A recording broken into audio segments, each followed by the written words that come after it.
Merry Christmas.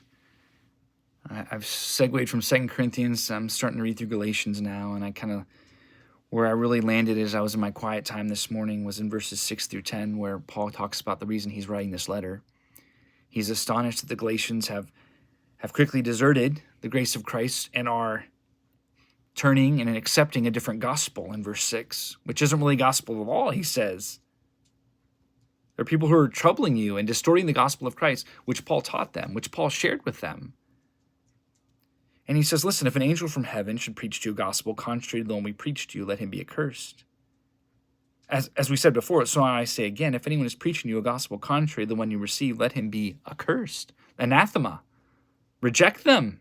They are a curse because it's not a different gospel. It's not the gospel, and they're distorting it. They're twisting it. They're perverting it. They're convoluting it by adding things to it. And then he says in verse 10, for am I now seeking the approval of man or of God? Or am I trying to please man? If I were still trying to please man, I would not be a servant of Christ.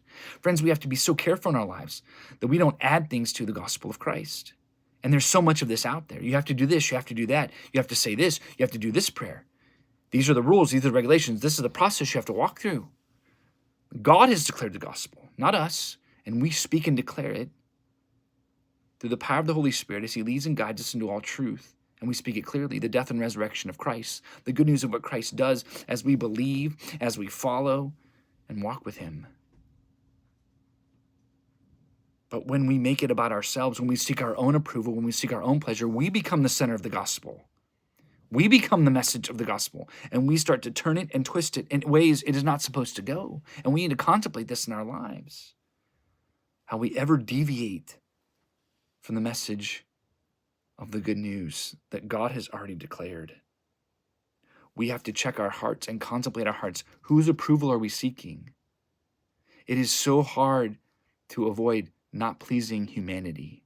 This is what has happened in churches today across the world, where we've just succumbed to the culture and said, oh no, it's okay, you can do this, you can live this way, you can live that way. But particularly with the gospel, friends, with the message of the scriptures, we cannot distort them. We seek God's approval. We seek God's honor. We seek God's glory, not man's, not humanity's. We seek to please him. May the Holy Spirit help us understand that today and in the days ahead.